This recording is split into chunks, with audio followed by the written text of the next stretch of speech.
अब मास डिज़ास्टर को कंटिन्यू करते हुए हम करेंगे examination of bodies of the victim by forensic expert, कि जो हमारे पास बॉडीज़ आई हैं, डेड बॉडीज़, उनकी एग्जामिनेशन कैसे होगी बाय द फॉरेंसिक एक्सपर्ट।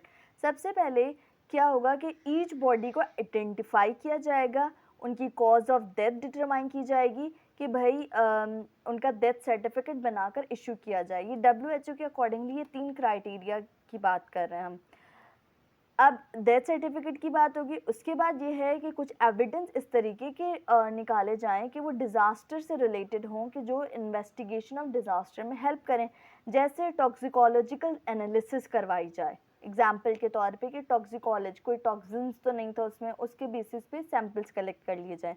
और लास्ट ये है to find out the cause of disaster itself, कि कोई बॉम्ब था डिटोनेटेड, कोई फ्रेगमेंट्स मिले हैं किसी बॉडी ऑफ विक्टिम में, तो उस बेसिस पे, जैसे वो खुद कुछ हमलावर होते हैं कि वो खुद ही अपनी बॉडी से बांध कर आते हैं, तो उनकी बॉडी में ये डिटोनेटेड फ्रेगमेंट्स मिलेंगे हमें। तो इन 3 की बेसिस पे बॉडीज़ को फॉरेंसिक एक्सपर्ट देखते हैं।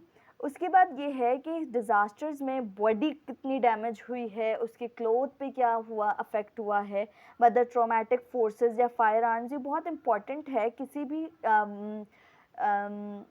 डेड बॉडी की आइडेंटिटी वगैरह के लिए, बॉडी और उसकी क्लोथ्स वगैरह। सबसे पहले आइडेंटिफिकेशन के लिए हमारे पास फर्स्ट फेज़ होता है एट द एक्सीडेंट साइट। ये वैसे तो हम पीछे पर्सनल आइडेंटिटी में भी पढ़ चुके हैं। सबसे पहले बॉडी को आइसोलेट किया जाएगा, डिमार्केशन की जाएगी, प्रोटेक्शन ऑफ द साइट की जाएगी, कोई और बंदा वहाँ पे ना आ सके। बॉडी जिस पोजीशन में है उस एग्जैक्ट लोकेशन को देखा जाएगा, उसकी फ़ोटोग्राफ्स कलेक्ट की जाएंगी, और जो सर्वाइवर्स हैं, जो ठीक लोग हैं, उन्हें फ़ौरन से रेस्क्यू किया जाएगा, और जो डेड बॉडी है उसको आइसोलेट किया जाएगा। और उस डेड बॉडी के लिए क्या की जाएगी, विजुअल आइडेंटिफिकेशन। बंदा देखेगा उसको, पुलिस ये बेसिकली काम करती है कि विजुअली आइडेंटिफाई करे, कि उन्हें पता हो कि ये कौन बंदा है, वो विजुअल आइडेंटिफिकेशन। और दूसरी फ़ोटोग्राफ्स क्लोथ की, कोई उसके साथ वॉच है, कोई इसके साथ फिज़िकली वो जिस तरीके से बॉडी पड़ी हुई है, कोई इसके पर्सनल एक्सेसरीज़ हैं, उन सब की फ़ोटोग्राफ्स ले ली जाएंगी। तो this is primary identification, visual और फोटोग्राफ्स। सेकेंड स्टेज जो होती है वो आफ्टर कि एक्सीडेंटल साइड से बॉडी को ट्रांसफ़र किया जाए टू द मॉर्चरी। मॉर्चरी में होगी सबसे पहले क्लोथ की एग्जामिनेशन होगी, कोई एविडेंस ऑफ वॉमिट मिल जाए, ब्लड स्टेन कपड़ों पर हो, या कोई मार्क मिल जाए कि कोई भी मैन्युफैक्चरिंग कंपनी का लेबल हो, कोई लॉन्ड्री मार्क हो, या कोई जहाँ वो बंदा काम करता हो अगर उसका यूनिफॉर्म हो तो उसका कोई टैग वगैरह प्रेजेंट हो। तो ये सारी चीज़ें होंगी in examination of clothes. Second external examination होगी, जिसमें देखा जाएगा sex, location of hairs and colour of hairs के, बालों का कलर क्या है, वो कहाँ सबसे ज़्यादा, उनकी डिस्ट्रीब्यूशन किस पार्ट ऑफ द बॉडी पे सबसे ज़्यादा है, हाइट क्या है, वेट क्या है, आंखें कैसी हैं, स्किन कैसी है। ये सब हमें क्या बताती हैं, डेड बॉडी की रेस, कि वो किस रेस से बिलोंग कर रहा होता है। फिर surgical, traumatic scar, tattoos and birth marks, and last is कोई एबनॉर्मेलिटी, कंजेनाइटल या एक्वायर्ड अगर प्रेजेंट हो। Third is radiological examination. Ideally क्या होता है कि स्केलेटल एक्सरे लिया जाता है, complete set of skeletal X-ray, क्योंकि ये जो रेडियोग्राफ्स होते हैं ये बर्न बॉडी में बहुत ज़्यादा इंपॉर्टेंट रोल प्ले कर रहे होते हैं इन आइडेंटिफिकेशन।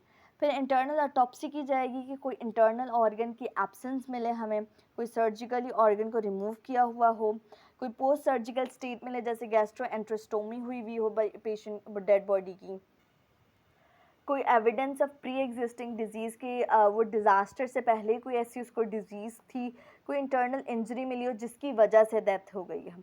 फिर हिस्टोलॉजिकल एग्जामिनेशन के ऑर्गन्स और टिश्यूज़ को कलेक्ट किया जाएगा हिस्टोलॉजिकल एग्जामिनेशन के लिए, और उन्हें 10% फॉर्मेलिन में स्टोर किया जाएगा, प्रिजर्व किया जाएगा। टिश्यू स्पेसिमेन जिनमें मेटल को डिटेक्ट करना, मेटल फ्रेगमेंट्स की डिटेक्शन के लिए कोई टिश्यू लिया जाए तो उन्हें हम रखेंगे फ्रोज़न, और ये केमिकल एनालिसिस हो रही होगी उनकी। नेक्स्ट है हमारे पास फिंगरप्रिंट्स कलेक्ट की जाएंगी आफ्टर ऑटोप्सी। फिर डेंटल एग्जामिनेशन भी होनी चाहिए कि कोई डेंटिस्ट भी आके डेड बॉडी को देखेगा, चेक करेगा। और अगर हमारे पास कोई एंटीमॉर्टम रेडियोग्राफ प्रेजेंट है ऑफ डेंटाइशन, तो वो हम उसे कंपेयर कर सकते हैं विद द पोस्टमार्टम।